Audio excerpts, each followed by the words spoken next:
A lot of my family members, they used to say, "Ahí viene el hijo del diablo." Here comes Satan's kid. That's what I was known as. It happened. Gang members are not supposed to be bikers. And within 6 to 8 months, I'm fully patched. Next thing I know, I'm running around doing all kinds of crazier stuff. And I ended up drinking more, doing more dope more, and getting on that bike and riding. I mean, I'm doing sometimes 2 8-balls a night. That's a lot. Heroin? No, coke. Heroin is one thing I never touched. I was 5 years old. I got up in the morning, early in the morning, to go to the restroom. I still remember it as is today. It was about 4 something in the morning, and we only had one bathroom in that house. Next thing I know, I see her there, just sitting on the toilet with a bandana wrapped around her arm, and she wasn't moving. And then about 2 years later, another aunt passed away the same way, but in the alley.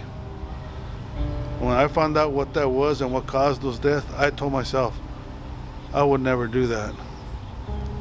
And thank the Lord that I never did, because I have so many family members that have died from it. Growing up, a lot of us didn't have our dad around, or didn't even have our parents. We lived with their grandparents because our parents were all strung up. With my grandfather, which I call my dad, he taught me pretty much everything that I knew to survive in this world. He taught me what they taught him, and that was it. All I remember is going with rides with him. He would have his lunch pails in the truck. He'd like, "Here, take this lunch pail, go sit it there, bring me the other one." I didn't know what I was doing. I was just doing what I was told. I'm 7, 8 years old. At the time in the 90s, which was like my time, I didn't care. I was gonna do what I want to do.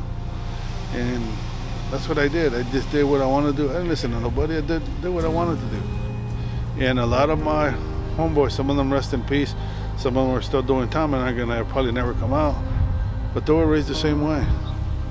I mean, I had regular friends, but they weren't gonna go with me inside my car and get a gun and go do a drive-by. No, they'd be like, hell no.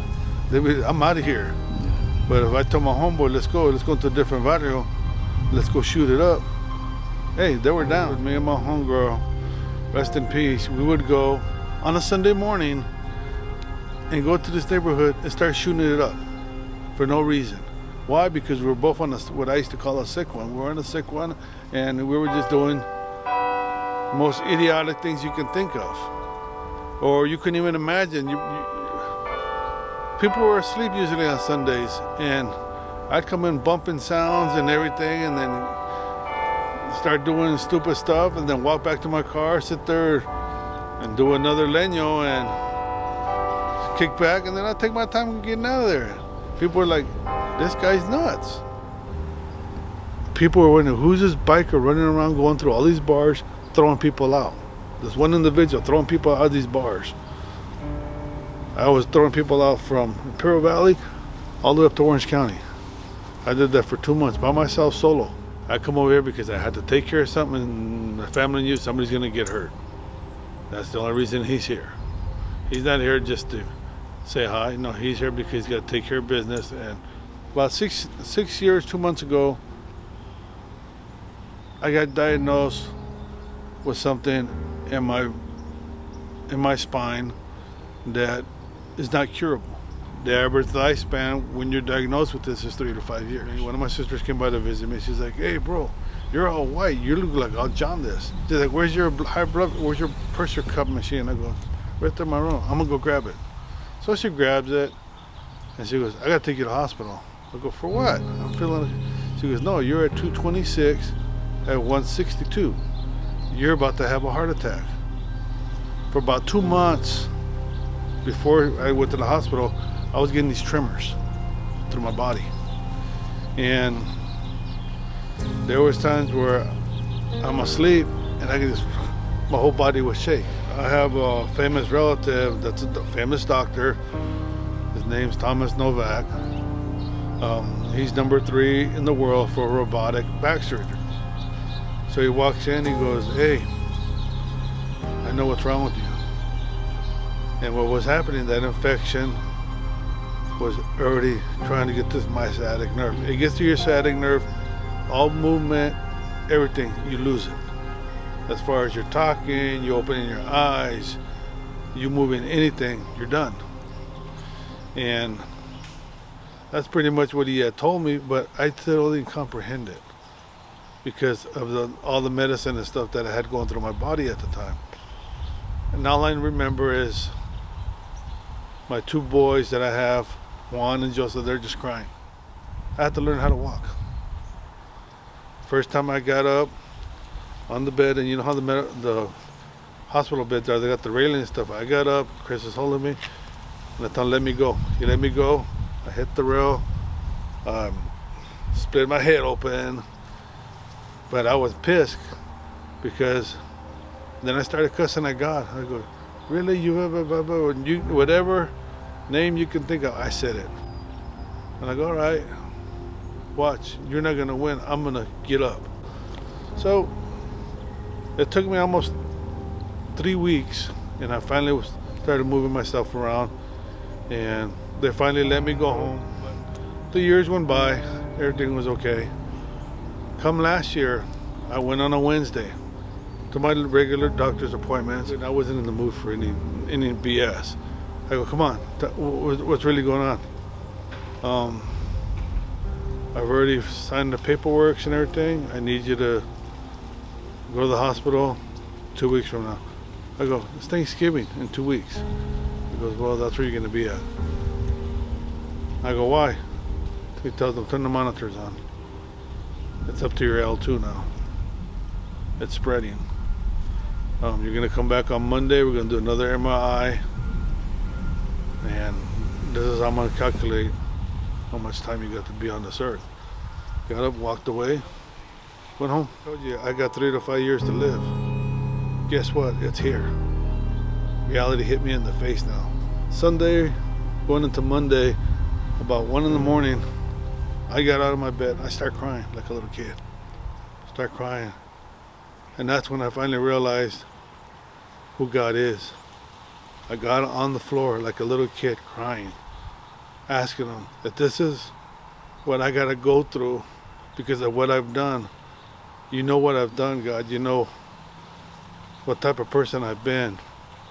And if this is what I got to go through it, fine. But tell me, give me a sign, that way I know. But if this isn't, but if you heal me, I will tell everybody you exist.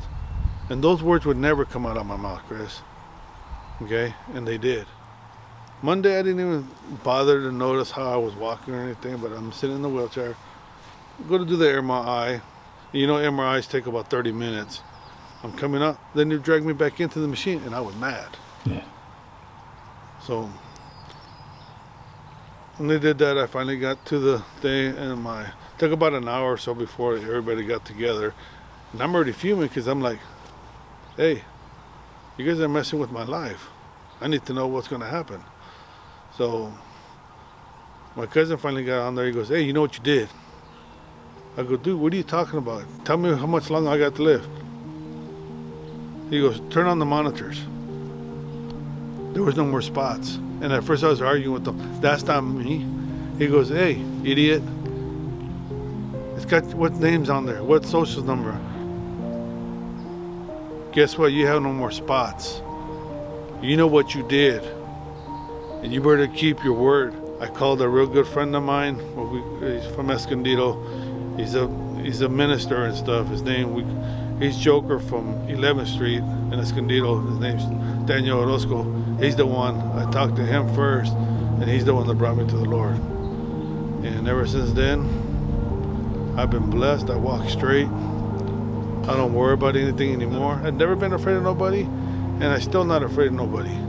The only one I fear is God, because He can take your life like this. But I'll tell you here, I'm a God-fearing man now, and I'm not perfect. Nobody is. Jesus was, but He gave His life on that cross for us. Not just for me, not just for you. He gave it for everybody. And that's what I tell people. I go, look, God loves you guys so much. He gave up His only Son. His only Son. And now I know Now I know why I went through what I went through, Chris. That way I can be the guy that reaches out to that gang member. This is life. Be happy, be focused, be productive. And that's how I live my life now. I'm known to the world as a menace to society. When my club got found guilty of the RICO Act, on the front page of the New York Times, it's my face. We knew that was you in America's Most Wanted. I go, yeah. Yeah, that was me. And I know why God let that happen. When the schools open back up 100%, I'm gonna be the guy out there speaking to these kids and letting them know, like you said, that 14-year-old switch or that 14-year-old shotgun, and let them know, hey, you wanna live that life? Here, walk with me, let me tell you a story. Because that's what my life is, it's a story. Even if I reach 1 out of 10,000, that's all that matters. What does the Bible say? God leaves what? The 99 to go after what? The 1. And that's why I tell a lot of people, Jesus really is the original 1%er. Don't be me, be you. 1, you'll never be me. And 2, that's not a life. I felt empty. I felt like I was in a hole and I was never gonna get out. And the people who were in there were just like me. I was just in that hole. And you just look up and you wouldn't even see a light or nothing. I died to myself. That old person died. Shotgun's gone, switch is gone. Something happens to me, I know where I'm going. And I'm going with King Jesus. I'll be up there. And I hope you are too.